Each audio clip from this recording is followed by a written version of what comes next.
অনেক কারণ থাকতে পারে, অনেক কারণ থাকতে পারে। দুর্ভাগ্যবশত কি বলব জানি না। ৮২ মিনিট ৮২ মিনিট আমি উঠেছিলাম খেলাটা মানে তারপরে এসে আমি দেখি কিছুক্ষণের জন্য এসে আমি দেখি উম আ গোলটা শোধ হয়ে গেছে। তো খারাপ এটা এটা মিক্সড ফিলিং। আমার খারাপ লাগছে। আবার মনে হচ্ছে যে এইটা হওয়াও খুব দরকার ছিল। এই শিক্ষাটা না বছরের শেষে ইস্ট বেঙ্গল নিয়ে যাবে। যে জেতা ম্যাচ হাত থেকে বেরিয়ে গেলে কি হয়? কারণ কি আমরা তো শুরুতে ১ম এ কি হারতেই থেকেছি। তো এরকম একটা শিক্ষাও আমার মনে হয় দরকার ছিল। তো এটা সম্পূর্ণ খারাপ আমি সেটা বলব না। অ্যাপার্ট ফ্রম রেফারির বিভিন্ন ডিসিশন এবং ম্যাচে যা হয়েছে, গোল মিস ইত্যাদি এগুলো তো নিয়ে আমরা আলোচনা করব। তো ওয়েলকাম। তো এজমল আড্ডায় আপনাদের সকলকে স্বাগত জানাচ্ছি। বেশি দুঃখ পাবেন না, মনোকষ্ট পাবেন না। আমি এটাই আবার বলতে চাইব লম্বা লিগ উম এরকম ঘটনা ঘটে। শুরু করি সঞ্জীব গাঙ্গুলীকে দিয়ে।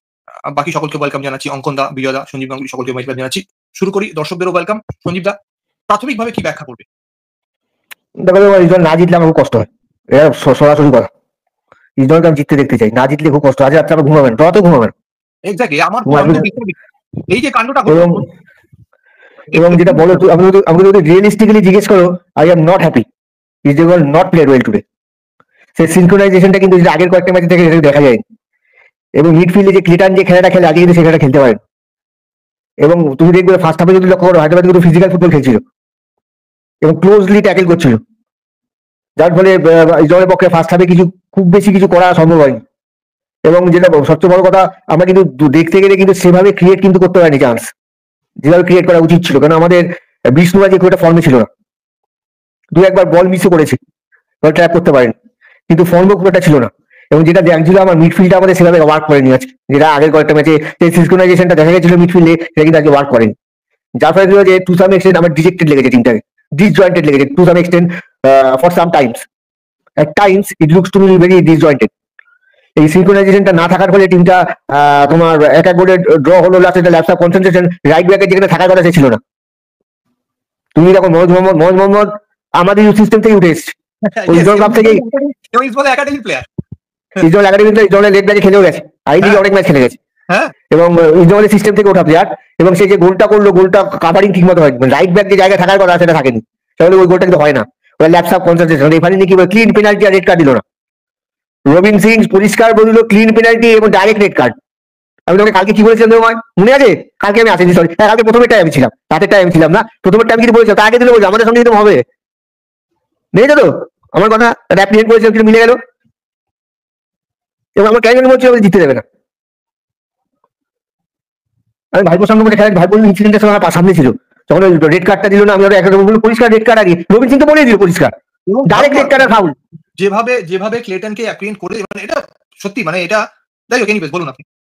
সেটা বলছি তোমাকে, ওটা যদি রেড কার্ড না হয়, ওটা যদি ফাউল না হয়, পেনাল্টি না হয়, তাই কি রেফারি ছিল আমি না, রেফারি পাস করেছে কিনা সন্দেহ আছে। আর এই যে প্রেসিডেন্টটা হ্যাঁ বলো, কম খেলিয়েছে এই রেফারি ইস্ট বেঙ্গলকে খুব কম খেলিয়েছে, সাধারণত খেলায় না ইস্ট বেঙ্গলকে। আমি জানি না, আমি শুনিনি এবং জঘন্য রেফারি, ফালতু রেফারি, মানে বসে দেখা যায় না এত বাজে রেফারি। এবং ইস্টবেঙ্গলকে দেখো, ইস্টবেঙ্গলের এখন যেটা দেখে মনে হচ্ছে যে আমি জানি না ট্রান্সফার উইন্ডোতে কি করবে, কিন্তু এখন স্ট্রাইকার নেবে না অস্কার বুঝো, মিডফিল্ডার নেবে, একটা ক্রিয়েটিভ মিডফিল্ডার কিন্তু ইস্টবেঙ্গলের দরকার আছে।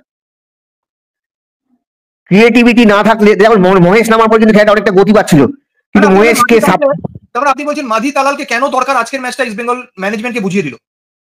হ্যাঁ দরকার ছিল এটা। দেখো আমি তোমাকে সিজনের 2 সিজন আগে থেকে বলেছি, আজকে না, স্টিফেনের আমরা বলেছিলাম প্রথমে, তোমার মনে আছে কিনা জানি না। স্টিফেন আমি প্লে মেকারের সবসময় পক্ষে, এটা ভাবার কোনো কারণ নাই আমি পক্ষে। আমি প্লে মেকারকে সবসময়, প্লে মেকারদের মধ্যে একটা আলাদা তোমার স্কিল থাকে, আলাদা ক্রিয়েটিভনেস থাকে, যেটা অন্যদের থেকে ডিফারেন্ট ক্রিয়েট করে, ডিফারেন্ট মেকার। ওই জন্য তোমার ডিফারেন্ট কেন তুই নেক্সট ওয়ার্ডকে কেন মন মানতে ডিফারেন্স মেকার করে, ডিফারেন্স মেক করতে পারে। তোমাকে এই ক্রান্ট সিচুয়েশনে ম্যাচ বেস করার জন্য অন্য একটা প্লেয়ার দরকার, যে ডিফারেন্স মেক করতে পারবে।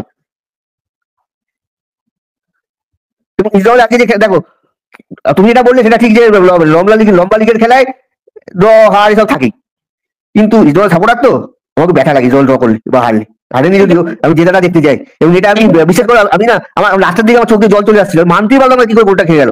না দেখুন, এইটা আজকে আমাদের সমস্যা হবে, এটা আমি বলছি। এইটা অ্যাকচুয়ালি ইস্ট বেঙ্গলের আজকে ম্যাচটা জেতার কথা মাথায় নিয়ে খেলতে নেমেছিল, ম্যাচটা এতক্ষণ লিড করেছে, তারপরে এই ঘটনাটা ঘটার পর এটা আমার মনে প্রত্যেকটা ইস্ট বেঙ্গল সময়টা একটু ডিস্টার্বিং থাকবে মেবি। এবং সবচেয়ে বড় কথা, যেহেতু অনেক ছোটবেলা থেকে দেখি, যেহেতু আমার বাড়ির এনভায়রনমেন্টের মধ্যে এটা ছোটবেলা থেকে জড়িত আছে, ইস্ট দলের খেলা থাকলে আমার বাড়িতে ঝামেলা হতো, টিকিটের জন্য প্রচুর ঝামেলা হতো, তুমি ধারণা করতে হবে না কিছু কিছু হতো, বলতে হবে বলে শেষ হবে না। আমার বাবার কাছে যা টিকিটের ডিমান্ড থাকতো তুমি চিন্তা করতে পারবে না, রীতিমতো হুমকি দিয়ে যেত, বড় ম্যাচ ছাড়াও যদি অন্য কোনো ম্যাচ হতো তাতেও হুমকি দিয়ে যেত।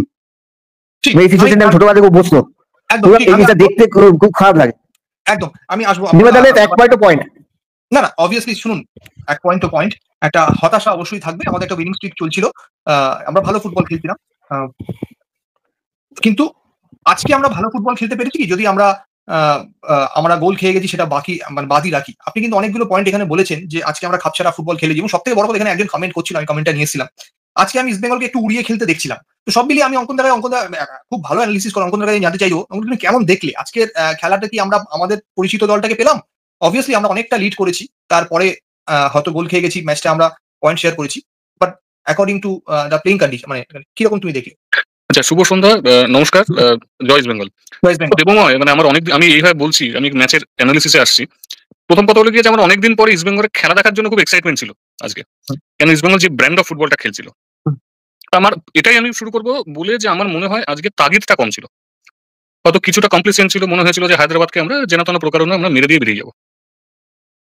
যেইভাবে ইস্ট বেঙ্গল লাস্ট ম্যাচগুলো জিতেছে, যেইভাবে ইস্ট বেঙ্গল গোল করেছে, 2 গোলে পিছিয়ে থেকে 4 গোল করেছে, ওটা আমার একটা জিনিস আমার মনে হয়েছে যে তাগিদটা একটু কম ছিল, আর একটু অপোনেন্টকে একটু হালকাভাবে নেওয়া, যেটা আমাদের ইস্ট বেঙ্গলের হয়তো যেটা মাথায় কাজ করেছে যে আমরা কোরিয়াকে আটকে দিলেই ব্যাস টিমটা আটকে যাবে। এবার খেলার কথায় আসি, আমি দেবময়, আমি তোমার শো খুব মন দিয়ে শুনি। আমি তোমার সঞ্জীব দাস শোটা গতকাল না পরশু শোটা শুনছিলাম, যে স্ট্রাইকার ভার্সেস মিডফিল্ডার। তুমি যদি আজকের খেলাটা দেখো, হায়দ্রাবাদের স্ট্র্যাটেজি খুব সিম্পল ছিল। হায়দ্রাবাদের স্ট্র্যাটেজি ছিল যে আমরা ওভার অ্যাগ্রেসিভ হবো না, আমরা শেপটাকে মেনটেন করবো। ওদের যে শেপটা আছে 4-4-2, শেপটাকে আমরা মেনটেন করবো। যখন ইস্ট বেঙ্গলের পায়ে বল থাকবে, তুমি যদি খেয়াল করে দেখো যে ওদের সবকটা ম্যান আমাদের ম্যানের কাছাকাছি ছিল। তাতে প্রবলেমটা কি হচ্ছে যে ফাঁকা জায়গায় ইস্ট বেঙ্গল পাস করতে পারেনি, গেমটা বিল্ড হয়নি। এটা হলো স্ট্র্যাটেজি নাম্বার 1। স্ট্র্যাটেজি নাম্বার 2 হলো গিয়ে উইং প্লেটাকে একদম টার্মিনেট করে দাও দুদিক থেকে।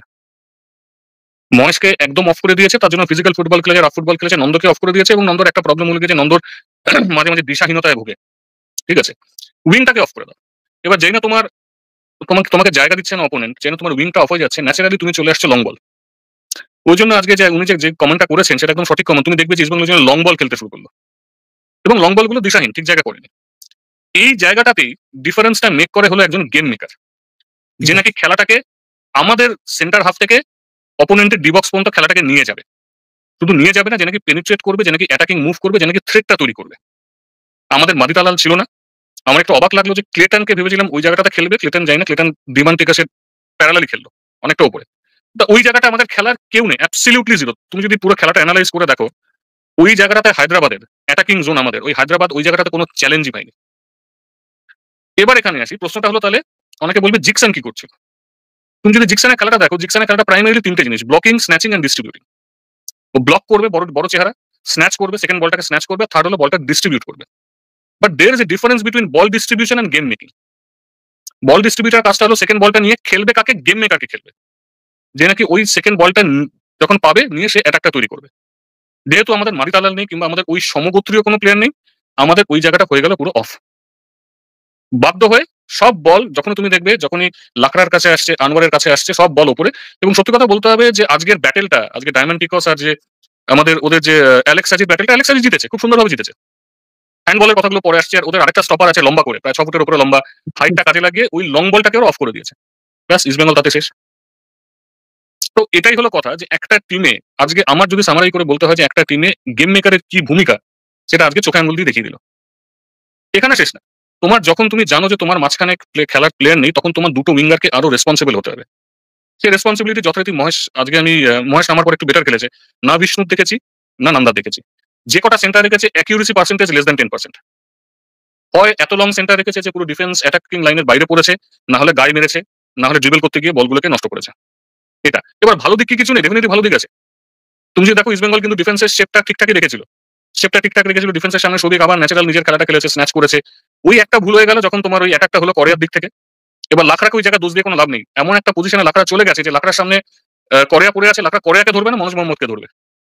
ওই জায়গাটাতে এক্সপেক্টেড কি ছিল যে মিডফিল্ডে আছে, কিংবা নন্দর এসে ফার্স্ট ইম্প্যাক্টটা করা, ওখানে কোরিয়া যখন বল ধরছে ফার্স্ট ইম্প্যাক্ট করো, ব্লক করো, যাতে লাকড়া পাস দিয়ে বেরিয়ে যাচ্ছে ম্যানটা, তাকে ফলো করতে পারে। সেটা হয়নি, আর খুব সুন্দর গোল করে গেল। আমাদেরই পুরনো প্লেয়ার আমাদের টিমে খেলে গেছে, যাক, দেখলে ভালো লাগে। এটাই হলো নির্যাস। আমার ওভারঅল মনে হয়েছে যে ইস্ট বেঙ্গলের আজকে টেকনিক্যাল দিকটা বাদ দিলে, টেকনিক্যাল ছাড়াও অনেক টিম অনেক সময় ম্যাচটা তাগিদের জোরে যেতে, যে ম্যাচটা আমাকে জিততে হবে। আজকে সেই তাগিদটা কোথাও অভাব ছিল। এবং কেউ, আমি এটা অন্তত মানি না যে ডায়মন্ড টিকাস আজকে বাজে খেলেছে। ডায়মন্ড টিকাস অনেক ফ্রাস্ট্রেটেড হয়ে যাচ্ছিল, কিন্তু গোলের পজিশনে গেছে, ও বল পায়নি। ও গোলের Absolutely. পজিশনে গেছে, ও বল পায়নি। ও যদি বল পায় আমি আজকে লিখে দিতে পারি, আজকে যদি ওর তলে গ্রেগ স্টিওয়ার্টের মতো কোনো প্লেয়ার খেলতো, মানিতালের মতো প্লেয়ার খেলতো, আজকে তো ডায়মন্ড টিকাস দুখানা গোল করে বাড়ি ফিরতো। আনফরচুনেটলি হয়নি। হার্ড লার্ন, মানে বছরের শেষে তুমি যেটা বললে যে এই লেসনটা নেওয়া উচিত যে ইস্ট বেঙ্গলকে এখন যেই ম্যাচ খেলুক 3 পয়েন্টের জন্য খেলতে হবে। এই 15 পয়েন্টের কোটাটা প্রচন্ড দরকার ছিল, এই বর্ডার লাইনটা ক্রস করা প্রচন্ড দরকার ছিল 15 পয়েন্টের। আনফরচুনেটলি আমরা 1 পয়েন্ট কমে, আমার 16 পয়েন্ট হলে খুব ভালো হতো, কিছু করার নেই। এবং এটাও কথা যে লম্বা লিগ, আমরা শুধু পয়েন্ট নষ্ট করিনি, ওপরের দল পয়েন্ট নষ্ট করবে। ঠিক, অ্যাবসলিউটলি। কিন্তু ইস্ট বেঙ্গলের স্ট্র্যাটেজি এখন হওয়া উচিত, আমি এটা বলে শেষ করছি, যে 1 ম্যাচ এট এ টাইম, 1 ম্যাচ এট এ টাইম, 1 উইন এট এ টাইম। ওয়ান উইন এট এ টাইম। আমি একটা এক্সটেন্ডেড কোয়েশ্চেন ছোট করে উত্তর নিয়ে নিই অঙ্কনদার থেকে। তোমার কি মনে হয়, এবং আমি বিয়দার কাছে সেম কোয়েশ্চেন আসবো শুরুতেই, তোমার কি মনে হয় the cat is now out of the hat? মানে আমাদের মাধি তালালের মতো একটা ক্রিয়েটর লাগবে ফর দিস ডেজ। ভালো দিনে ক্রেটেন চালিয়ে দিতে পারবে, কিন্তু খারাপ দিনে মাধি তালালের মতো একটা প্লেয়ারই কিন্তু ম্যাচটা বার করতে পারে। দেখো কি মনে হয়? সোজা কথা, ফুটবল আমি যদি তোমার স্ট্র্যাটেজি অমুক তমুক ফরমেশনের ঝকমারি বাদ দিই, replacement should be like to like. আমার ডিফেন্সের প্লেয়ার যদি ইনজোর্ড হয়, আমি ডিফেন্সের প্লেয়ার নেবো। আমি ডিফেন্সের প্লেয়ার না নিয়ে আমি স্ট্রাইকার নেবো না। আমার স্ট্রাইকার ইনজোর্ড হলে আমি স্ট্রাইকার নেবো। আমার মিডফিল্ড ইনজোর্ড হলে মিডফিল্ড নেবো। So comparison should be apples to apples, like to like replacement. এটার জন্য কোনো ফুটবল বুদ্ধি, ফুটবল দক্ষতা, ফুটবল স্ট্র্যাটেজিগত জ্ঞান কোনো দরকার নেই। আমার একটা ক্রিয়েটিভ মিডফিল্ডার ইনজোর হয়ে সিজন আউট হয়ে গেছে, আমি তার জায়গায় একটা ক্রিয়েটিভ মিডফিল্ডারই নেবো। আজকে যদি সলকে যদি রুল আউট করে দেয়, সল পুরো লিগটা খেলতে পারবে না, তাহলে সলের জায়গায় আমি সলের সমগোত্রীয় প্লেয়ার নেবো, ওই পজিশনে যে খেলতে পারবে। এই নিয়ে অন্তত আমার মনে কোনো দ্বিধা কিংবা দ্বন্দ্ব নেই। ঠিক, একদম একদম। খুব আমার মনে খুব স্পষ্ট কথা, এবং দর্শকরাও আমার মনে বুঝলেন। আমি একদম বিয়দার এই জায়গা থেকে শুরু করবো। বিয়দা, প্রথমত ম্যাচ কিরকম দেখলে তো তুমি বলবেই, কিন্তু এখানে কিন্তু আজকের ম্যাচটা বছরের শেষে, এটা আমাদের এই বছরের শেষ ম্যাচ ছিল বিয়দা। Is now open to a different debate, it's new debate. আমরা এতদিন ধরে যেটা লক্ষ্য করে আসছিলাম, দুটো মতামত ছিল। সেন্টার ফরওয়ার্ড নিয়ে ডিয়ামেন্টিকসের চোট থাকতে পারে, ক্লেটন চালিয়ে দেবে, বা 4-4-1-1-এ অতটা বেশি প্রয়োজন হবে না মাদি তালালের মতো সেরকম কাউকে। কিন্তু আজকের ম্যাচের পর তোমার কি মনে হলো যে ইস্ট বেঙ্গলের, যেটা ঠিক অঙ্কনদা শেষ করলো, মানে লাইক টু লাইক রিপ্লেসমেন্ট না হলে কিন্তু এটা একটা বড় ভুল হয়ে যেতে পারে।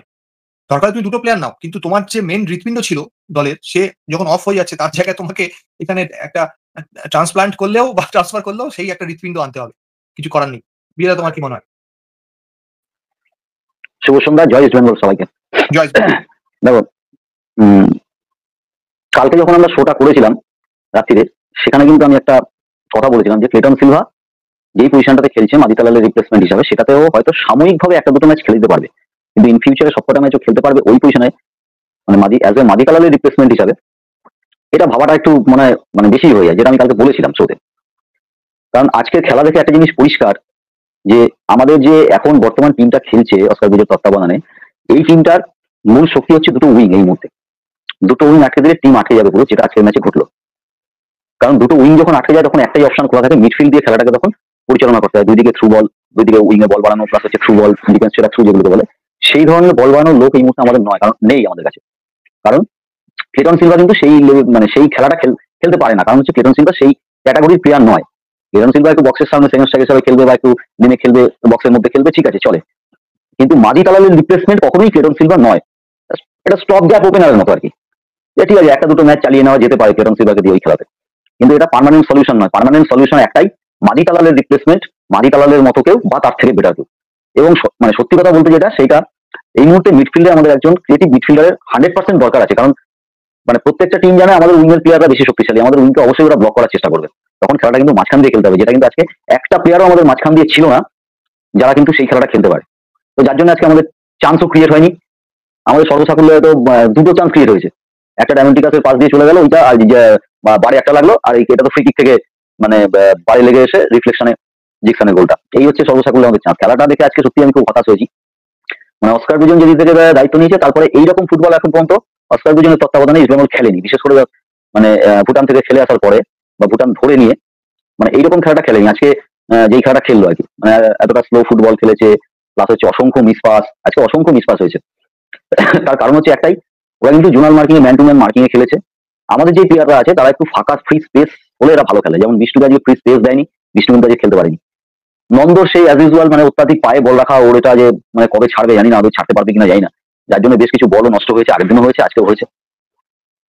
এগুলো হচ্ছে মানে খেলা দেখে যেটা বোঝা যায় আর কি। আর সিলি মিস্টেক একটা করে ফেললো লাস্ট মুহূর্তে, মানে একটু আমার মনে হয় মানে ওভার কনফিডেন্ট হয়ে গেছিল যে আমরা হয়তো গোলটা আর করতে দেবো না, বা ওরা গোল করতে পারবে না, এইরকম একটা মানসিকতা হয়তো টিমের মধ্যে এসেছিল, যার জন্য আমরা গোলটা খেয়েছি। আফসোস লাগে একটাই, এই মোহামেডান আর হায়দ্রাবাদ এই দুটো ম্যাচ থেকে সবাই ফুল পয়েন্ট নিয়ে গেছে, এই দুটো ম্যাচ থেকেই আমরা 1 পয়েন্ট করে পেলাম। সুপার 6-এ যেতে গেলে বিশেষ করে এই ধরনের ম্যাচগুলো থেকে ফুল পয়েন্ট, পুরো পয়েন্টের দরকার থাকে, যেটা কিন্তু আমাদের ক্ষেত্রে মানে এই 3-6 পয়েন্ট মানে খুব ভাইটাল ছিল, যেটা আমরা দুটো ম্যাচ থেকেই মিস করলাম। আর অ্যাজ ইট ইজ রেফারিং নিয়ে কিছু বলার নেই, কারণ রেফারিং একটা আলাদা, মানে এটা একটা ডিপিআর এর মতো হয়ে গেছে, রেফারিং এর ব্যাপারটা হয়ে গেছে একটা ডিপিআর এর মতো, ডেলি প্রোগ্রেস রিপোর্টের মতো, যে আমাদের বিরুদ্ধে রেফারির সিদ্ধান্ত থাকবেই, সবাই দেখতে পাচ্ছে ওটা ডাইরেক্ট রেড কার্ড এবং পেনাল্টি, কিন্তু রেফারি দেখতে পাচ্ছে না। এবং রেফারি আরেকটা জিনিস দেখতে পাইনি, ফার্স্ট হাফে একটা বক্সের বাইরে একটা বল হ্যান্ডবল হয়েছিল, রেফারি সেটাও দেখতে পাইনি। কমেন্টেটররা বলছে যে রেফারি কি করেছে, ওটা এড়িয়ে গেল। তো রেফারি নিয়ে বিশেষ কিছু বলবার নেই, কারণ এটা ধরে দিতে হবে, এটা হচ্ছে ডিপিআর, ডেলি প্রোগ্রেস রিপোর্ট, আমাদের এগেইনস্টে এই জিনিস থাকবেই। তো সুতরাং এটা নিয়ে বিশেষ মানে বিজয় রেফারি দেখতে পাইনি না দেখতে চাইনি, কোনটা? ওই ডিপিআর এর মধ্যে যেটা হবে সেটাই ডেলি প্রোগ্রেস রিপোর্টের মতো যাচ্ছে। না একটা কথা যাচ্ছে, আমি একটা ছোট্ট জিনিস তোমরা যদি খেয়াল করে থাকো, যেই দিকে মেরেছে লাইন্সম্যান ওদিকে ছিল, রেফারি লাইন্সম্যানের সঙ্গে কনসাল্ট করেনি, এবং ঠিক তারপরেই একটা ড্রিঙ্কস ব্রেক হয়েছিল। ওই ড্রিঙ্কস ব্রেকে স্পষ্ট দেখা গেছে যে লাইন্সম্যান পা তুলে দেখাচ্ছে যে কি করে মেরেছে, লাইন্সম্যান রেফারিকে দেখাচ্ছে যে পা তুলে যে এইভাবে মেরেছে। তা রেফারি তো ওই জায়গাটা পৌঁছাবে না, ওই জায়গাটা লাইন্সম্যান ডিসিশনটা নেয়। তা ওটাই প্রশ্ন, যে তুমি যদি বলের কাছে না থাকো, তুমি লাইন্সম্যানকে কেন কনসাল্ট করলে না? করার প্রয়োজন নেই তো, কারণ টিমটার নাম ইস্ট বেঙ্গল, সার্কাসিকের মতো টিমটার নাম ইস্ট বেঙ্গলের এগেইনস্টে এইসব ডিসিশন দিলে কিচ্ছু যায় আসে না কারো। সুতরাং এই নিয়ে বেশি আলোচনা করে লাভ নেই, কারণ প্রতি ম্যাচে এই জিনিস হবে, এটা মানে আগের ম্যাচগুলোতেও পরপর হয়ে এসেছে, আগামী প্রতি ম্যাচেই ধরে নিতে হবে। এবং আমি এটাও বলে রাখি যে এরকম সিচুয়েশন যদি কখনো আমাদের এই লিগের মধ্যে তৈরি হয়, যে সিচুয়েশন হয়তো ইস্ট বেঙ্গল ম্যাচটা জিতলে সুপার 6 করে নেবে, সেই ম্যাচটা কোনোভাবেই ইস্ট বেঙ্গল জিততে দেওয়া হবে না, এটা সত্যি অগ্রিম বলে রাখলাম। এটা ভবিষ্যতে যদি কখনো এরকম সিচুয়েশন তৈরি হয়, সুপার 6-এ যাওয়াটা আমাদের কাছে ভীষণ ডিফিকাল্ট এই মুহূর্তে, কিন্তু যদি এরকম সিচুয়েশন তৈরি হয়, সেদিন দেখে নেবে যে সেই ম্যাচটা কিন্তু আমাদের কোনোভাবেই জিততে দেওয়া হবে না, রেফারিং এর মান দেখে বোঝা যাচ্ছে। তো যাই হোক, ওটা নিয়ে বেশি সময় খরচা বা কথা খরচা করে লাভ নেই, এটা রেগুলার থাকবে। ওই জন্য বলে দিলাম, এটা হচ্ছে একটা ডিপিআর এর মতো, ডেলি প্রোগ্রেসিভের মতো, ম্যাচ হলে রেফারির সিদ্ধান্ত আমাদের এগেইনস্টে যাবে, এটা সবাই জানে। তো বিষয়টা হচ্ছে মানে আরেকটা বিষয় আজকে ছিল, সেটা হচ্ছে যে বেশ কিছু বল আমরা দেখছিলাম যে মানে জায়গা মতন পড়ছিল না, যে কর্নার করছিল, দূরে চলে যায়। তার একটা কারণ হচ্ছে, যেহেতু আমরা লাস্ট ম্যাচটা খেলেছিলাম যুবভারতীতে, এই মাঠটা কিন্তু তুলনায় ছোট যুবভারতীর তুলনায়, তো সেই জন্য বলের সঙ্গে মানে আমার মনে হয় যে পাওয়ারটার অ্যাডজাস্টমেন্ট সেইটা করতে একটু মনে হয় সমস্যা হচ্ছিল প্লেয়ারদের, যার জন্য মানে এই সেন্টার যেগুলো করার কথা পারফেক্ট করছিল না, বা ফ্রি কিক কর্নার গুলো সঠিক জায়গায় করছিল না, এটা মেবি একটা কারণ হতে পারে, এটা আমার মনে হয়। কারণ লাস্ট ম্যাচটা যেহেতু যুবভারতী বড় মাঠ, সেই তুলনায় এই মাঠটা অনেক ছোট, তো সেটা একটা কারণ হতে পারে। তো ওভারঅল মানে আমরা আজকে ভালো খেলতে পারিনি, কারণ প্রথম থেকেই হায়দ্রাবাদ ডমিনেট করে গেছে, লাস্ট অব্দি ডমিনেট করে গোলটা ওরা পেলো। আমাদের একটা ইন্স্যুরেন্স গোল এই জন্য মাঠে সবসময় দরকার থাকে, যে কোনো খেলাতে ইন্স্যুরেন্স গোলের প্রয়োজনটা এই কারণে 90 মিনিটে গোলটাকে আমরা যেটা ম্যাচটা মাঠ থেকে ছেড়ে আসলাম, এগুলো আফসোস লাগে, আর কিছুই না। তবে খেলার মধ্যে উন্নতি করতে হবে, কিন্তু রিপ্লেসমেন্ট মাদি তালালের রিপ্লেসমেন্ট, আমি আজও বলছি, কালো বলেছি, আজও বলছি, মাদি তালালের রিপ্লেসমেন্ট অ্যাজ এ মাদি তালাল অথবা তার থেকে ভালো কাউকে দরকার, সেটা কখনোই স্ট্রাইকার নয় মাদি তালালের জায়গায়। একদম। আচ্ছা, আমি ওকে, ফেয়ার এনাফ, ঠিক আছে। আমরা যেরকম শুরুতেই বলছি, মাঝে মাঝে এরকম মাঝে মাঝে হয়ে যায়। এটা নয় যে রেফারির দোষ সম্পূর্ণ দিয়ে আমরা আজকে আমাদের যে কিছু সমস্যাগুলো ছিল, যেগুলো আমরা শুরু থেকে পয়েন্ট আউট করছি, সন্দীপ দা, অঙ্কন দা বা বিজয় দা করলেন, সেগুলো আমরা একেবারেই দেখছি না, একেবারেই সেটা নয়। প্রথম কথা, সব থেকে বড় অভিযোগ রায়ুষী গায়ে যাচ্ছি। রায়ুষী অনেকেই দেখছি, আমি অ্যাকচুয়ালি কমেন্ট বক্সটা নজর করছিলাম, অনেকেই দেখছি বলছেন যে আমরা কি হায়দ্রাবাদকে খুব সহজেই হারিয়ে দেবো ভেবেছিলাম, আন্ডার এস্টিমেট করেছিলাম। আবার কিছু মানুষ এটাও বলছে যে অস্কার ব্রুজন আজকে ম্যাচটা ট্যাকটিক্যালি হেরে গেছে। উনি হায়দ্রাবাদ যেই গায়ের ওপর এসে খেলছিল, যেটা অঙ্কনদা বলছিল প্রথমে, সেই ব্যাপারটা প্রথমে বুঝতে পারেনি, যখন বুঝলেন লং বলও তার ঠিকঠাক হয়নি। তোর কাছে ব্যাপারটা পুরো সম্পূর্ণ ব্যাপারটা কিরকম? না দেখো, প্রথম কথা হলো ইস্ট বেঙ্গল আজকে জঘন্য ফুটবল খেলেছে, এটা হলো আমার 1 নম্বর কথা। দ্বিতীয় কথা হলো, আমি কালকে দেওয়ার লাস্ট একটা কথা তোমাকে বলেছিলাম যাওয়ার আগে, যে যদি ইস্ট বেঙ্গল মিডফিল্ড দখল রাখতে পারে, এই ম্যাচে ইস্ট বেঙ্গল নিয়ে আসবে। দখল রাখতে পারেনি ইস্ট বেঙ্গল, ম্যাচে কিন্তু পয়েন্ট ফেলে এসেছে। আজকের ম্যাচে হয়তো এই ধরনের ম্যাচগুলো কি জানো তো, এই ধরনের ম্যাচগুলো প্রুভ করে যে একটা বক্স টু বক্স প্লেয়ারের কতটা প্রয়োজন। আজকে মিডফিল্ডে তুমি দুটো উইং ছাড়া মাঝখান দিয়ে কোনো অ্যাটাক দেখেছো? দেখবে না। তার একটাই কারণ, দুটো সিডিএম কে দিয়ে কখনো মিডফিল্ড গঠন করলে সেটা হয় না, অ্যাটলিস্ট একটা ক্যাম্প লাগে ওখানে। তুমি যেখানে সৌভিক চক্রবর্তী এবং ডিকসনকে দিয়ে খেলা শুরু করছো, সেখানে অটোমেটিক্যালি দুটো প্লেয়ার ডিফেন্সিভই খেলবে। তুমি যতই অ্যাটাকিং ফুটবল খেলো, ওই উইং বরাবর 4টে প্লেয়ারকে তুমি যতই তুলে দাও উপরে, মাঝখানে দুটো কোর প্লেয়ার যদি না আসে, কিছু করার থাকে না। জঘন্য ফুটবল খেলেছে। আমি আজকে একদম মানে তোমাকে জেনুইনলি বলছি, খুব খারাপ খেলা ইস্ট বেঙ্গলের। দেখো, রেফারির ডিসিশন নিয়ে অবশ্যই ওই ধরনের জিনিসগুলো, ওটা মানে একটা পরিষ্কার লাল কার্ড হয়, একদম পরিষ্কার পেনাল্টি, কিন্তু ওটাকে তুমি যদি সাইডে রাখো, আদারওয়াইজ ইস্ট বেঙ্গলের খেলাটা আপ টু 62 মিনিটে ক্লেটন সিলভা গোল করার পরে ইস্ট বেঙ্গল আগামী 15-20 মিনিট বেশ মানে সুন্দর ফুটবল খেলেছে, কিন্তু মানে 62 মিনিট অব্দি জঘন্য ফুটবল। আর আমার কথা হলো, নন্দকুমার খেলছে কি করে, মানে ও 90 মিনিট মাঠে আছে কেন? নন্দকুমার একের পর এক মিস, দ্বারা ও ফার্স্টে রাইট সাইডে শুরু করলো, সেকেন্ড হাফ শুরু হওয়ার একটু বাদে দেখলাম বিষ্ণুকে রাইট ফ্ল্যাঙ্গে শিফট করে দিয়ে ওকে আবার লেফট উইং করে দিল। ও দুটো উইং থেকে স্রেফ খেলাগুলোকে নষ্ট করে গেল। তুমি যদি দেখো ওই একবার মনোজ মোহাম্মদকে কাটিয়ে একটা লেফট ফুটে শট করেছিল, ওটার বাদে তুমি কিচ্ছু দেখবে না। একটা বল ধরতে পারছে না, একটা প্লেয়ারের ফার্স্ট আছে ঠিক নেই, তার বেসিকটাই ঠিক নেই। ও দীর্ঘদিন ধরে 90 মিনিট খেলছে কি করে? আমারের মতো প্লেয়ার বসে রয়েছে, সায়নের মতো প্লেয়ার বসে রয়েছে, জেসিন টিকে মাঠে নেই, ডেভিড এত ভালো ফর্মে আছে, ডেভিড খেলছে না। ইনফ্যাক্ট ডিয়ামান্ড টাপসের কথা, হ্যাঁ বলো। কিন্তু এই জায়গাটা কিন্তু প্রচুর মানুষ কোয়েশ্চেনও করছে আমাদের বক্সে, কিন্তু এই জায়গাটা প্রচুর মানুষ এই কোয়েশ্চেন গুলো আসছে যে সত্যি চেঞ্জটা আমরা কেন দেখলাম না? সায়ন, আমান, এই ধরনের ডেভিড কেন এলো না আজকে? একটু আগে একজন প্রশ্ন করেছিল। তো কি মনে হয় এটা কোচের কি ডিফারেন্ট থট থাকতে পারে তো মনে হয়? না আমার কথা হচ্ছে, তুমি যেই প্লেয়ারকেই উঠাও, মানে সে যে কেউ উঠতে পারে, যে কেউ নামতে পারে। নন্দকুমার কেন 90 মিনিট ধরে খেলছে? ও তো খেলার অবস্থাতেই নেই দাদা। ডেভিড এত ভালো ফর্মে আছে, অ্যাটলিস্ট ডেভিডের মধ্যে এই ক্যাপাবিলিটিটা রয়েছে যে প্লেয়ারটা বলটা হোল্ড করতে জানে। তুমি যখন দেখছো তোমার অপোনেন্ট টিমের ডিফেন্ডারদের হাইট এবং ফিজিক্যালিটি ভালো আছে, তুমি কেন তাহলে সেন্টার করছো? সেন্টারে তো হবে না। একটা সেন্টারও কি আমাদের স্ট্রাইকাররা রিচ করেছে? হয়নি, পারবে না তো রিচ করতে। তুমি যেখানে দাঁড়িয়ে দেখছো অপোনেন্ট টিমের সিবিদের হাইট ভালো এবং তারা টাইট মার্কিং করছে, তুমি সেখানে লং বলে খেললে কোনো দিন কিচ্ছু করা যাবে না। তো এই মানে আমার মতে কি বলতো, তুমি যতদিন না একটা মিডফিল্ডে বক্স টু বক্স প্লেয়ার আনবে, দেখো Saul Crespo is not a box to box player, but Saul ক্রেসপোর যেটা সবথেকে বড় গুণ, ও বলটা নিয়ে অ্যাটলিস্ট রান করতে পারে। উইথ দ্য বল বলটা হোল্ড করে ওর রান করার ক্ষমতা রয়েছে। দুটো তিনটে প্লেয়ারকে এলিমিনেট করতে পারে। হ্যাঁ, স্লট গতির মেনে নিচ্ছি, বাট এলিমিনেট করতে পারে, যেটা যার ভালো সেটা বলতে হবে। সাউল ক্রেসপো যেখানে নেই, যেখানে মাদি তালাল নেই, তোমার টিমের শিরদাঁড়াটাতেই সমস্যা হয়ে গেছে। তুমি যতদিন না শিরদাঁড়াটা মেরামত করার চেষ্টা করবে, ততদিন অব্দি তোমাকে সমস্যা থাকতে হবে। তুমি যতই হাত দুটোকে তোমার চালনা করো, উইং তুমি যতই চালনা করো, তোমার শিরদাঁড়া যদি সোজা না থাকে না, তোমার হাত চলবে না। মাঝখান দিয়ে যতদিন না ইস্ট বেঙ্গল ভালোভাবে খেলতে পারবে, হবে না দাদা। আমি তোমাকে আগের দিনও, আমি তোমাকে কালকেও বললাম এক কথা, যে একটা বক্স টু বক্স প্লেয়ার, আমি তো জানি না এই এত বৈঠক করার ফলাফল কি হচ্ছে। আজকে বৈঠক হচ্ছে, কালকে হচ্ছে, পরশু হচ্ছে, হাজার হাজার প্লেয়ারের নাম, ইউটিউবে হাজারটা চ্যানেল, ফেসবুকে হাজার হাজার লোকের পোস্ট, টুইটারে কত পোস্ট, এই প্লেয়ার সেই প্লেয়ার, হ্যান ত্যান। কোথায় প্লেয়ার? কোথায়? কেউই তো আসছে না। আমরা তো লেটই করে যাচ্ছি এরকম ভাবে। হায়দ্রাবাদ ম্যাচটা যেখানে 3 পয়েন্ট নিয়ে আমাদের মানে ফেরার কথা, আমরা নিজেদের দোষে, স্রেফ নিজেদের দোষে এই পয়েন্টটাকে ফেলে আসলাম। আমি জানি না মানে কি করে মানে এই জিনিসগুলো হয়। মানে আমার এখানে আরো একটা কথা রয়েছে, যেখানে আজকে সকালবেলা গুই থেকে রেজিস্টার করা হলো। গুইতে তো আফটার 80 মিনিট খেলতে পারতো। অ্যাটলিস্ট প্লেয়ারটার মধ্যে তো একটু অ্যাটাকিং অ্যাবিলিটি রয়েছে, বেটার দেন জিকসন কিংবা বেটার দেন সৌভিক অ্যাবসলিউটলি রয়েছে তো। ও তো ডিফেন্স যেটা থ্রু বাড়াতে পারে, যেটা আমরা বলি গাঙ্গুলিতে যে কথা বলেন, ও তো ডিফেন্স যেটা থ্রু বাড়াতে পারে, প্লেয়ারটা বল হোল্ড করতে পারে, পায়ে যথেষ্ট কাজ রয়েছে, তাহলে কেন নামাচ্ছি না? ওয়াই নন্দকুমার যেখানে প্রত্যেকটা বল ধরতে পারছে না, সেখানে ওকে আমরা 90 মিনিট রাখছি মাঠে। আমরা ডেভিডকে নামাচ্ছি না, গুইটাকে নামাচ্ছি না। অপশন নেই এমন তো নয়, অপশন তো আমাদের হাতে রয়েছে। আমরা শোনো কি জানো তো, আমরা আজকে আরো গোল খেতাম। আমি তোমাকে কালকে একটা কথা, আমি আরো একটা কথা এনেছিলাম যে লাকড়ার জায়গায় যদি নিশু খেলতো বেটার হতো। দেখলে তো আজকে লাকড়া কিন্তু অনেক মিস করেছে। তুমি যদি দেখো লাকড়া যে সময় দাঁড়িয়ে এডমিনসনকে কভার করছে, ও যদি ওই সময় অ্যাটলিস্ট বলটাকে চেস করতো বা একটু প্রেস করতো, ওর অ্যাটলিস্ট পাস করতে বা নিজের শুট করতে গেলে এডমিনসনের একটু সমস্যা হলেও হতে পারতো। যে গোলটা আমরা খেললাম বাজে গোল। একটা অপোনেন্ট টিমের লেফট ব্যাক ওরকম জায়গা দিয়ে উঠে আসছে, কেউ মার্কই করলো না, কেউ দেখলোই না প্লেয়ারটাকে। তুমি যখন ডিফেন্স করছো, তুমি তো দেখছো যে অপোনেন্ট টিমের লেফট ব্যাকটা উঠে আসছে, তুমি তাকে মার্ক করবে না, তুমি তাকে ছেড়ে দেবে। তুমি গোলমুখ ওপেন করে একদম রেখে দিয়েছো, অপোনেন্ট টিম তো গোল করবেই এখানে দাঁড়িয়ে। জঘন্য ফুটবল দেওয়া, একদম একদম মানে বাজে ফুটবল। উইকেন্ড শেষ, মানে পুরো একদম শেষ করে দিল এই ধরনের জঘন্য ফুটবল গুলো। মানে আমি কি বলবো, দেখো মানে ইস্ট বেঙ্গল এখন যথেষ্ট ভালো খেলছে, কিন্তু মানে কি বলতো, এক আধ দিন খারাপ যায়, আমি সেটাও মেনে নিচ্ছি, কিন্তু তাহলে নন্দকুমার 90 মিনিট খেলবে? এইটুকুই বলবো। আমি কি বলবো, মানে একদম পুরো মুডই খারাপ হয়ে যায়। নিজেরা দোষে হারলে না খুব খারাপ লাগে। একদম দাদা, তুই যেটা বললি, আমি পাঁচজন আমাদের আমরা সবাই যারা এখানে আলোচনা করছি, আমি সবাইকে খুব মন দিয়ে শুনলাম। আমার একটা জিনিস আমি রাজস্বী একটা কথা বলেছে এর আগে, আমি কঙ্কনদাকেও প্রশ্ন করেছিলাম, বিজয়দাকে।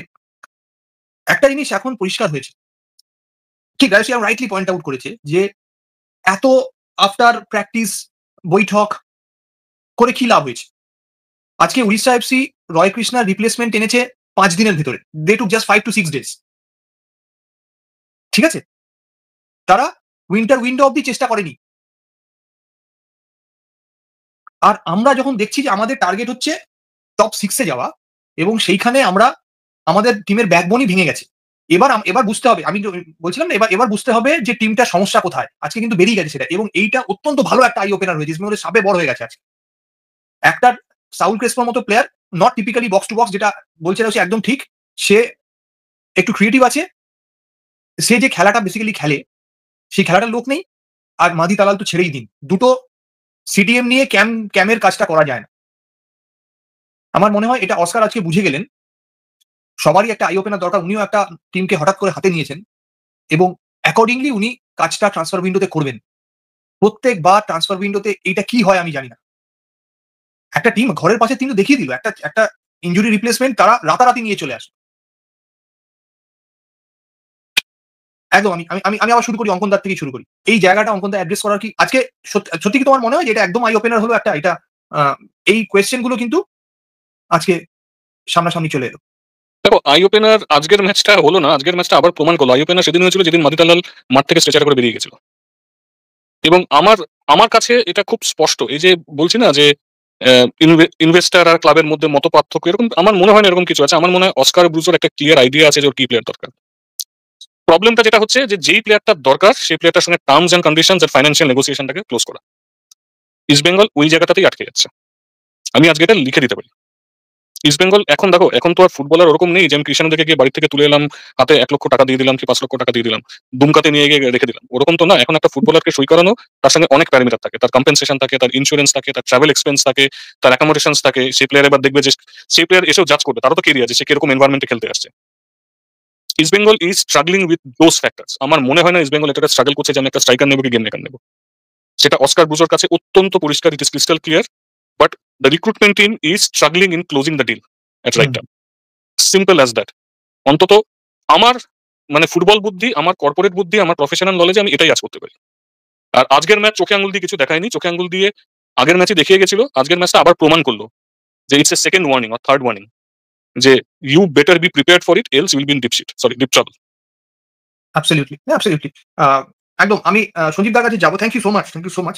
কারণ এই কথাগুলো পরিষ্কার আমরা যেটা বলতে পারি, আপনারা জানেন যে আমরা তো কোনো ব্যাগেজ নিয়ে চলি না, আমরা এখানে আড্ডা মারতে আসি। আমাদের আপনারা প্যানেলিস্ট বলুন, আড্ডাবাজ বলুন, আমাদের বুকে কষ্ট হলে আমরা বলবোই, আনন্দ হলে আমরা লাফাবই। আমরা ইস্টবেঙ্গল আড্ডা করতে আসি এই জন্য, ঠিক আছে?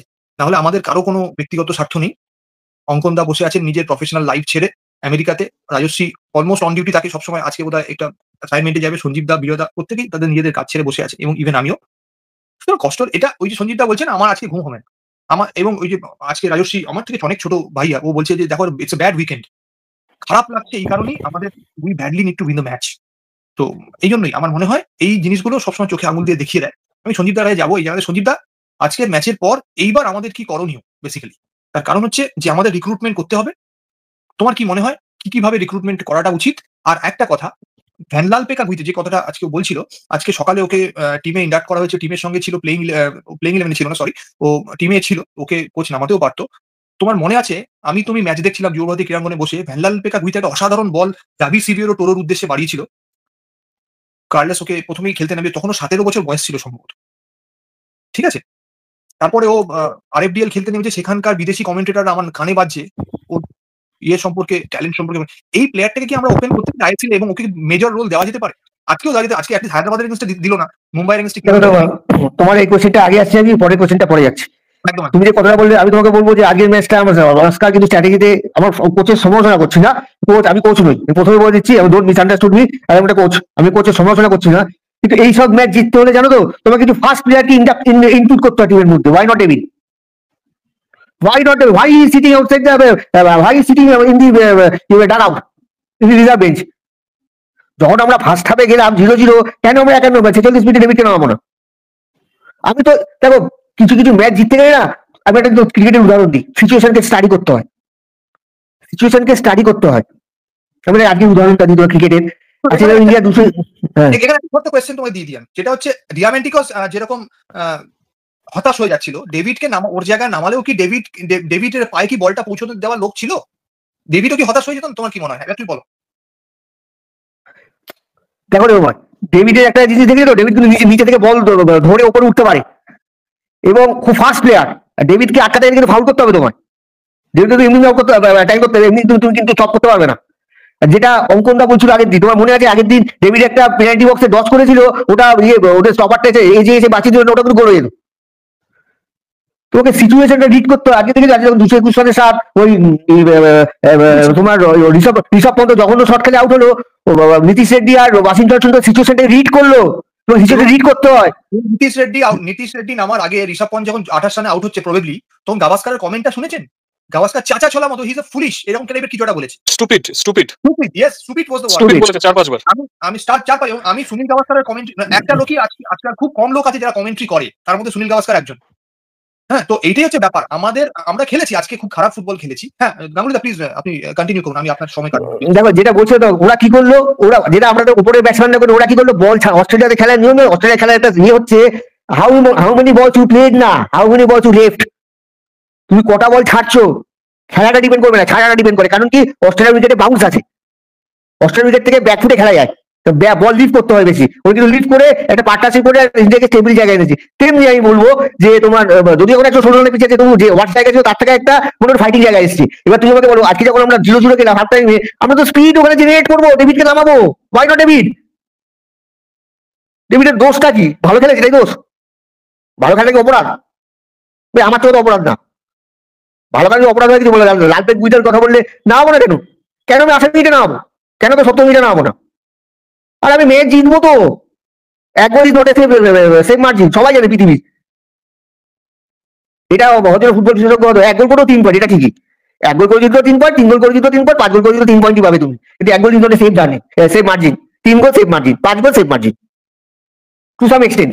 কিন্তু 1 গোল সেভ মার্জিন নয়। কেন আমি দুটো প্লেয়ারকে ইনপুট করবো না? কেন আমি ওয়েট করবো? অ্যাবসলিউটলি। এই জিনিসটা করা উচিত ছিল। আমার মাথা গরম হয়ে যাচ্ছে, বিশেষ করে আমি এই হায়দ্রাবাদ, যেটা রাজস্বী কথাটা বলে ভেরি ইম্পর্টেন্ট কথা বলেছি। হায়দ্রাবাদকে যেটা বিজয় বললো কিছুক্ষণ আগে, যে দুটো টিমের থেকে আমাদের 3 পয়েন্ট দরকার। আমি মোহামেডানটা তো ছেড়ে দিয়েছি, মোহামেডান আমাদের একটা ক্রিটিক্যাল পজিশন হয়ে গেছিল, সেখানে আমরা নকরে 1 পয়েন্ট পেয়েছি, দেখছে না মোহামেডানকে আমি আনছি এর মধ্যে। কিন্তু আজকের ম্যাচটা তো আমি 2-2 ফাইট করে জিতবো। আমি সব আমার টাচ বের করবো হাত থেকে। আমার উইনিং অ্যাকচুয়ালি একদম গাঙ্গুলি, থ্যাংক ইউ। আমি রাজস্বী কাজ যাবো। Nothing is matter at all. একদম থ্যাংক ইউ। আমি রাজস্বী কাজ যাবো। অ্যাকচুয়ালি এক্সট্রিমলি সরি কোন রাজস্বী, অ্যাকচুয়ালি আমার ভুলের জন্য তোমার সেকেন্ড কোশ্চেনটা তোমার উত্তর দিয়ে দিই। তুমি যেটা সেকেন্ড কোশ্চেনটা উত্তর দিয়ে দিই, যেটা অঙ্কনদা বললো, সেটা যদি কেস হয়ে থাকে ভাই খুব কষ্ট আছে। কারণ ইস দল এটা আজকের না, ইস দল এটা কিন্তু ট্র্যাডিশন। ইস দল সবচেয়ে দেরি করে, ডিসিশন মেকিং প্রবলেম। ভালো প্লেয়ার তো স্কাউট করতে পারেই না, ভালো প্লেয়ার আনতেও পারে না। আনতে গেলে যে তোমার স্কাউটিং এবিলিটি তো ইস দলের নেই, সরি টু সে। এখন নেই, আমরা সবাই জানি। এখনের কথাই বলছি, আগের কথা না। স্কাউটিং এ আমরা ইতিহাস তৈরি করি, এখন ঠিক আছে হতে পারে, ঠিক এখন তো অনেক কিছু। এখনের কথাই বলছি, আগের না। আগে তো আমি দেখেছি অনেক আর কি, এখনের কথা বলছি। এখন সিচুয়েশনে এই জিনিসটা দাঁড়িয়ে, এটা যদি তাড়াতাড়ি তোমার সলভ না করে, এটা কিন্তু অনেকটা প্রবলেম ক্রিয়েট করে দেবে। একদম জানুয়ারিতে কিন্তু টাফ ম্যাচ খেলতে হবে। একদম জানুয়ারি শুরুতেই টাফ ম্যাচ আছে, এবং খুবই ঠিক কথা বিজয় দা এবং রাজস্বী বলেছে যে হায়দ্রাবাদ ম্যাচের পয়েন্ট আমাদের দরকার ছিল। এনিওয়েজ রাজস্বী, অ্যাকচুয়ালি ও আমার ভুলের জন্য স্ক্রিনে এন্টার করতে একটু দেরি হয়ে গিয়েছে, sorry for that. Rajasvi concluding কি বলতে চাই? হ্যাঁ দেখো, তুমি যদি দেখো মানে হায়দ্রাবাদের আগের ম্যাচগুলো যে টিমের সঙ্গে খেলে ওরা হেরেছে, তুমি দেখবে একটা জিনিস কমন ছিল। প্রত্যেকটা টিম দেখবে উইং থেকে, মানে তারা যে উইঙ্গার গুলোকে খেলাচ্ছিল, উইং থেকে তারা বক্সে পেনিট্রেট করে ঢুকেছে, এবং তারা কিন্তু মাইনাস করেছে, তারা কোনো সেন্টার করেনি, তারা কোনো লং বল খেলেনি, এবং তারা বক্সের বাইরে বা বক্সের ভেতর থেকে শর্ট করে গোল করেছে। This is Y Nanda is not better today. এটা আমার মতামত। একজন এখানে লিখেছিলেন, আমি দেখলাম যে নন্দ তার কাছে খুব ভালো লেগেছে, আমার কাছে ভালো লাগেনি, হতেই পারে, এটা মতপার্থক্য। এবার আমি যদি মানে পরবর্তী ম্যাচগুলো নিয়ে দেওয়া বলি, তো সেক্ষেত্রে দেখো আমার পার্টিকুলার ধারণা হচ্ছে যে একটা মিডফিল্ডে প্লেয়ার লাগবে যে অ্যাটলিস্ট বলটা ধরে, বলটা মানে উইথ দ্য বল প্লেয়ারটা রান করতে পারবে। কারণ তুমি উইং দিয়ে প্রতিটা ম্যাচ জিততে পারবে না। তোমার এগেনস্টে যে টিমগুলো খেলবে, সেই টিমগুলো যখন একটু ছোট মাঠ হবে, তাদের হোমে যখন গিয়ে তুমি খেলবে, যখন মাঠ ছোট হবে এবং সেই টিমের সিডিএম ভালো খেলবে বা তাদের সিবিদের ফিজিকটা ভালো হবে, সেক্ষেত্রে কিন্তু তুমি লং বলে খেলতে পারবে না। তোমাকে বা সেক্ষেত্রে তুমি উইং দিয়ে সেন্টার করেও খেলতে পারবে না, তোমাকে মিডিল অ্যাক্সিস বরাবর খেলতে হবে। তো মিডিল অ্যাক্সিস দিয়ে খেলতে গেলে তোমার যতক্ষণ না কোনো বল প্লেয়ার বা একটা হোল্ডিং মিডফিল্ডার যে অ্যাটলিস্ট বলটা হোল্ড করে একটু রান করতে পারে, এরকম প্লেয়ার তুমি যতক্ষণ না আনবে, টিম কিন্তু সফল হবে না। এবং যতক্ষণ না আনবে বলতে আমি এটাই বোঝাচ্ছি যে যদি আমরা তুলনামূলকভাবে খুব তাড়াতাড়ি সময় না আনতে পারি, সে কটা দিন বা সেরকম কিছু সময় যদি আমরা গুইটাকে অ্যাটলিস্ট ইউজ করি, আমার ধারণা আমরা কিন্তু ফল পাবো। কারণ দুটো সিডিএম দিয়ে কখনোই অ্যাটাকিং ফুটবল হয় না, এটা হতে পারে না। তুমি সেন্টার বরাবর দুটো সিডিএম দিয়ে কখনোই অ্যাটাক তুলে আনতে পারবে না, এটা আমার ধারণা।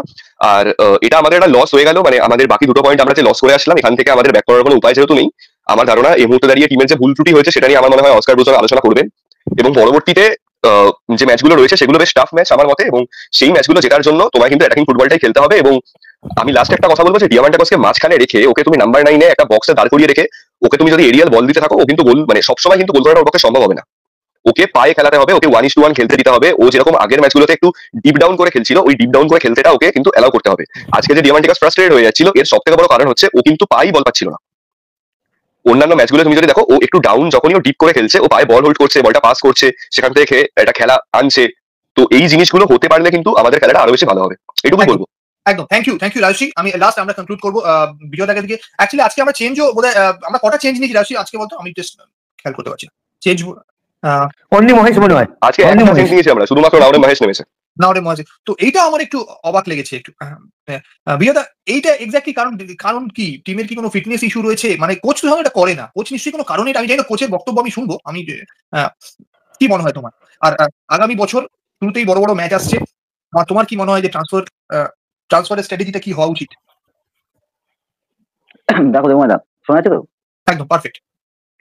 দেখো বিষয়টা হচ্ছে আজকে মানে কোচ কি চিন্তা ভাবনা নিয়ে নেমেছিল আমার এটা একটু মানে বুঝতে একটু সমস্যা হলো আমার, কারণ সাধারণত ব্রুজনকে এইভাবে এতটা স্লো ফুটবল এবং একটু ডিফেন্সিভ মাইন্ড ফুটবলটা খেলতে দেখিনি। কারণ ব্রুজন ওর থিওরি হচ্ছে অ্যাটাক চান্স তৈরি করা, আজকে কিন্তু আমরা চান্সও তৈরি করতে পারিনি। তো সেক্ষেত্রে দেখো এই যে আজকে চেঞ্জ করলো একটা শুধুমাত্র বিষ্ণুর জায়গায় মহেশ, আমাদের কাছে অপশন ছিল না তা কিন্তু না, অপশন প্রচুর ছিল। এবং আমরা দেখতে পাচ্ছিলাম আমাদের উইং আটকে যাচ্ছে, সেক্ষেত্রে গুইতেকে বেঞ্চে রেখে, কারণ গুইতে বরাবরই গুইতেকে নিয়ে আমি এটা বলে রাখি যে গুইতের মতো একজন ক্রিয়েটিভ প্লেয়ার কেন আমরা তাকে এখনো এক্সপোজ করতে পারছি না। কারণ অন্যান্য টিমে তো 17-18 বছরের ছেলেরা খেলছে, তাহলে গুইতে কেন খেলবে না? আমরা এটা বরাবর শো থেকে আমি এটা বলে আসছি, গুইতেকে এক্সপোজ করা। কারণ ওর খেলা আমি যেটুকু দেখেছি, যে নেক্সট জেন কাপের ম্যাচগুলো দেখেছি, প্লাস কলকাতা লিগ যে খেলেছিল দেখেছি, ওর মধ্যে যথেষ্ট সেই পরিমাণ এবিলিটি আছে যে ও মিডফিল্ডে কিন্তু মাদিদালের অনুপস্থিতিতেও কিন্তু মিডফিল্ডে কিছুটা হলেও সামাল দেওয়ার মতন ক্ষমতা আছে। ও কিন্তু সেই ধরনের প্লেয়ার, কারণ ও থ্রু বল খুব ভালো বাড়ায়, ও ডেড বলে খুব ভালো, কর্নার গুলো খুব ভালো নিতে পারে। তো সেই জন্য আজকে আমার মনে হয় গুইতেকে একটু ইউজ করা উচিত ছিল। আজকে যখন আমরা দুটো উইঙ্গে মাঠে গেছি, মাঝখান থেকে একটা বড় যখন যাচ্ছে না, তখন গুইতেকে একবার অন্তত 80 মিনিটের পরে বেঞ্চে বসিয়ে যখন রেখেছিলাম, তখন একবার উচিত ছিল আজকে একবার মানে ওকে মাঠে নামিয়ে ওকে একটুখানি মানে হ্যাবিচুয়েট করার জন্য। আর 2 নম্বর হচ্ছে আজকে ডায়মন্ডিকাস কিন্তু ফার্স্ট এড হওয়ার কারণ আছে, ও কিন্তু আজকে বল পায়নি, যেটা রাজশ্রী বলছিল যে সঠিক কথাই বলেছে, যে ও কিন্তু পায়ে বল পায়নি। ও কিন্তু পায়ে বল যে কটা পেয়েছে সে কটা হয় ফাউল রান করেছে বা পাস করেছে, এবং বিষ্ণুর সঙ্গে আজকে ওর কম্বিনেশনটাও ঠিকঠাক ছিল না, যার জন্য কিন্তু ও আজকে ফার্স্ট এড হয়ে গেছিল অনেকবার। তো সেক্ষেত্রে কিন্তু ডেভিডকে আজকে ইউজ করার দরকার, মানে ইউজ করতে পারতেন কোচ চাইলেই। এবং নন্দর কথা তো আমি বললাম যে ও অযথা বল হোল্ড করে মানে ও খেলা প্রচুর নষ্ট করেছে, আগের দিনও করেছে, আজকেও করেছে, প্রচুর খেলা নষ্ট করেছে। তো সেই জায়গায় আমার মনে হয় যে আমন ছিল বেঞ্চে, সায়ন ছিল বেঞ্চে, গুইতে ছিল বেঞ্চে, এদেরকে আজকে ব্যবহার করা যেতেই পারতো। কেন কোচ করলেন না এটা মানে উত্তর দেওয়াটা সম্ভব নয়। মানে ওনার এটা প্রেস কনফারেন্সে শুনলে পরে বুঝতে পারবো যে কেন ব্যাপারটা ইয়ে হলো।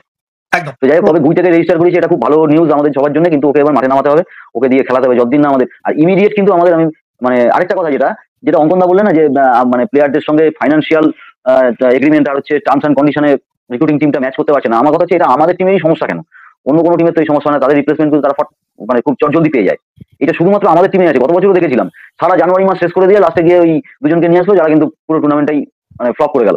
এবছরও ঠিক সেম জিনিস হতে চলেছে। আজকে দেখো 1 সপ্তাহের উপর হয়ে গেল মাদিদালালের ইনজুরি, মাদিদালাল সিজন আউট হয়ে গেছে 1 সপ্তাহ হয়ে গেল প্রায়, আমরা জানি। কিন্তু এখন পর্যন্ত তার কোনো ইনিশিয়েটিভ দেখতে পাবো না, হাজারখানা নাম শুধু শুনতে পাচ্ছি, কোনো ইনিশিয়েটিভ নেই। আজকে সেই প্লেয়ারটা আসবে, তাকে আমাদের ওয়েদারের সঙ্গে অ্যাডজাস্ট করতে হবে, তাকে টিমের সঙ্গে মানিয়ে রাখতে হবে, তা খেলবে কবে? ততদিন তো টুর্নামেন্টই শেষ। তো এই কাজগুলোকে আমাদের ম্যানেজমেন্টকে দ্রুত করতে হবে। মানে এই ধরনের, যেহেতু দেখো ওই মাঝখানটাই আমাদের সবচেয়ে বড় সমস্যা, যেটা আমরা দেখলাম যে মাঝখান থেকে আমাদের মাদিদালাল এবং ক্রেসপো আউট হয়ে যাওয়াতে আমাদের মাঝখানে কোনো খেলা তৈরি করার লোক নেই। সুতরাং এই জায়গাটা মেরামতিটা সবার আগে দরকার ছিল, সেই জায়গাটাতে আমাদের লেজি হয়ে গেল। ঠিক আছে, তো আশা করবো দ্রুত এই সমস্যাগুলো কাটিয়ে টিম আবার ছন্দে ফিরবে। থ্যাংক ইউ সো মাচ বিয়দা। তো আজকে আমাদের আলোচনা এই পর্যন্তই। আমি অঙ্কন দাকে, সঞ্জীব দাকে এবং বিয়দা এবং রাজশ্রী অফ ক্যামেরা হয়ে ওর অ্যাপয়েন্টমেন্ট রয়েছে, ও বেরিয়ে গেছে। তো সকলকে আমি ধন্যবাদ জানাবো। এই যে ড্রটা হলো, আমাদের জিততে পারলাম না আমরা, এটা আমাদের অনেক কিছু শিখিয়ে দেবে। বিশেষ করে কোচও এটা থেকে অনেক কিছু শিক্ষা নেবে বলে আমার মনে হয়। এবং আমাদের যারা টিম তৈরি করে, আমাদের যারা ম্যানেজমেন্ট রয়েছে, তাদেরও অনেক এখান থেকে শিক্ষা নিতে হবে। এক্স্যাক্টলি আমাদের উইন্টার ট্রান্সফার উইন্ডোতে কোন খেলোয়াড়টা দরকার বা কোন খেলোয়াড়টা দরকার, কোন পজিশনে, এটা খুব ইম্পর্টেন্ট হয়ে পড়েছে। আজকে কিন্তু অনেক কিছু দেখিয়ে দিয়েছে আমাদের। আর প্লাস আমার মনে হয় অনেকে বলছেন ডেভিডকে আন্ডার এস্টিমেট কোচ করছে, একদমই না। যেদিন ডেভিড গোল করে গেছে তখন সেদিন তো আমাদের মুখে এইসব কথা বেরোয়নি। আমার মনে হয় নিশ্চয়ই কোনো ব্যাপার ছিল। কোচ আজকে ডেভিডকে ইউজ করে ডিয়ামেন্টিকোসের উপর পুরো ভরসা রেখেছিল, ক্লেটনের উপরও কোচ ভরসা রেখে এই খেলাগুলো বার করেছে। তো কোচের উপরও আমাদের ভরসা আছে, থাকবে। কিন্তু কোচ গুইতে, জেসিন কে যদি বেশি করে ইউজ করে, আমার মনে হয় ভালো ফল পাবে আমাদের, যেটা মনে হয়। এবং পরের ম্যাচগুলোতে আমরা নিশ্চয়ই হার্ড ম্যাচ, সেগুলো আমরা দেখতে পাবো। তো এই হচ্ছে ব্যাপার। আজকে জিতলে হয়তো আমরা 6টা জিততাম, গাঙ্গুলিদা 4টে 5টা জিততাম বলে, 5টা জিততাম আমরা।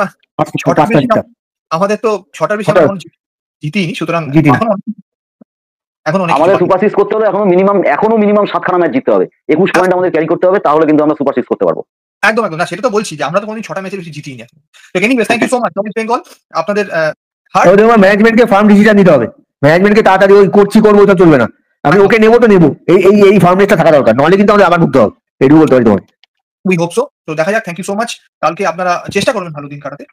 দেখা হবে আশা করি। শুভরাত্রি, জয় Bengal. Thank you all panelist. Thank you. Good night.